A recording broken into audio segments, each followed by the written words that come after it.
I'm 42 years old. And today, I made my last mortgage payment. 22 years. The house is finally mine. No more bank, just me and the 4 walls I fought for. So why don't I feel rich? I pulled up the numbers this morning. The house I bought for $300,000 is worth about $465,000 today. Not bad, right? 165 grand in profit. That's the story I told myself for 2 decades until I actually did the math and found out I'd been lying to myself the whole time.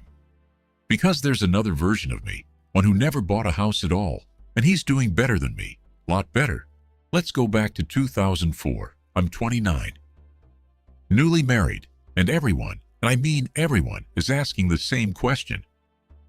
So, when are you two buying a house? My parents, my in-laws, co-workers, strangers at dinner parties, like renting was something you apologize for. You're throwing money away, they said. Rent is just paying someone else's mortgage. House is the best investment you'll ever make. I heard it so many times, I stopped questioning it. And here's the thing, it felt true. Owning a home was the finish line of being an adult, the proof you'd made it. So I did what everyone told me to do.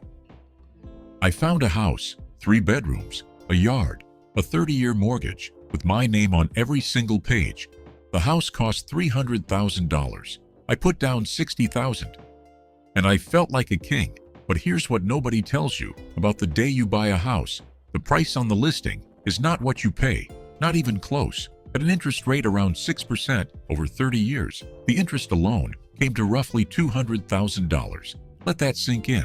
I borrowed $240,000 shoal, and I'd pay the bank back, nearly double. But the mortgage was only the beginning. Then came the part that never stops. Property taxes. Every year, forever. Even after the mortgage is gone, you never actually stop paying. Then insurance. Then the roof that needed replacing. The water heater that died in winter. The HVAC. The fence. The 1,000 tiny repairs that come with owning 4 walls. Add it all up. Over 22 years. And the house that cost $300,000 actually cost me more than $510,000. For a house now worth $465,000, but I didn't see that yet. Back then, I still thought I was winning. So let me show you the other me.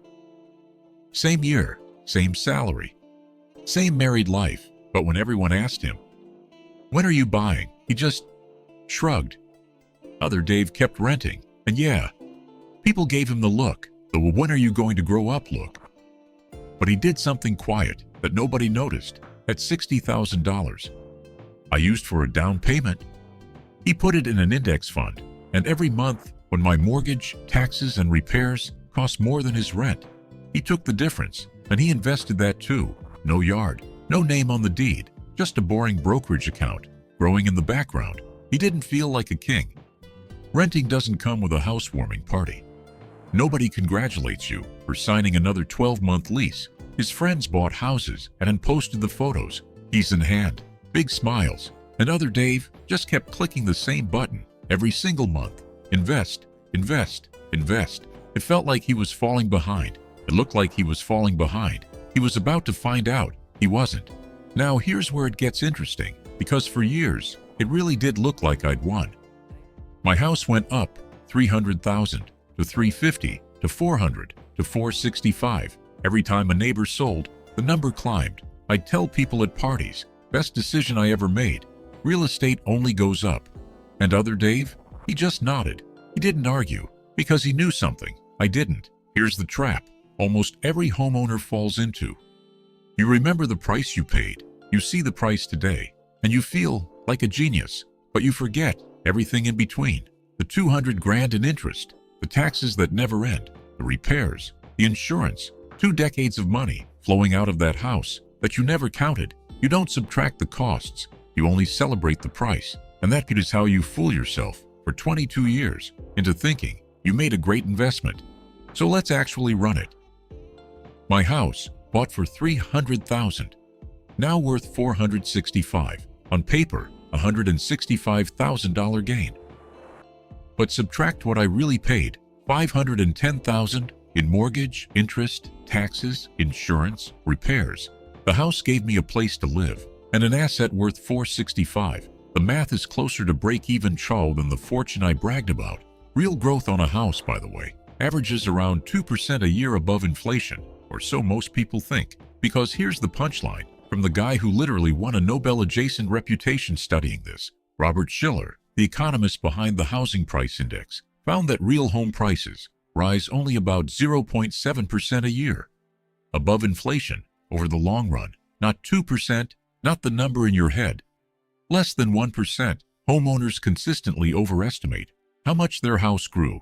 Every single one of us remembers the purchase price and gets dazzled by today's price and forgets that most of the gap is just inflation. Meanwhile, let's check on other Dave. That $60,000 down payment he invested at about 7% a year over 22 years, it grew to around $270,000. And the monthly difference he kept investing, all those years my house was draining cash, added hundreds of thousands more. No roof repairs, no property tax, no calls to a plumber at midnight, just a button and time. So let's compare us. At 42, me. A paid-off house worth $465,000. That cost me over $510 to get there. Other Dave. A brokerage account worth well over $600,000 that he can sell tomorrow without hiring a realtor or waiting 6 months for a buyer. The responsible one, the one who bought, is behind. And the guy everyone pitied, the one who wasted money on rent, quietly won. But here's what I need you to hear. This is not, never buy a house. A house gave me something, a spreadsheet can't. Stability, a place my kids grew up in, a door I could paint any color I wanted. Walls that were mine, that has value, real value. Just what I create, not the financial value I told myself it had. The lie was never that owning is bad. The lie was that a house is the best investment you'll ever make. For most people, it's not an investment at all. It's a place to live that you also happen to pay for. And the cruelest part? The forced savings. For a lot of people, the mortgage is the only reason they saved anything. If other Dave hadn't been disciplined, if he'd rented and spent the difference instead of investing it, he'd be the one behind. That's the real trap. Renting only wins if you actually invest what you save. Most people don't. So for most people, the house, accidentally, makes them richer than they'd have been on their own. Not because it's a great investment, but because it forces them to stop spending. So what do you do with this? Don't let anyone shame you into buying a house you're not ready for. And don't let anyone shame you out of one you genuinely want. Just stop calling it something it isn't. A house is a home, a lifestyle, a place to build a life. If that's worth it to you, buy it with your eyes open. But if you're buying it purely as an investment because someone told you, rent is throwing money away. Run the real numbers first, all of them. The interest, the taxes, the repairs, and ask yourself honestly, would the difference have done more somewhere else? I'm Dave. I love my house. I just stopped pretending. It made me rich. If this made you think, subscribe. New episodes every week? What if you took the other path?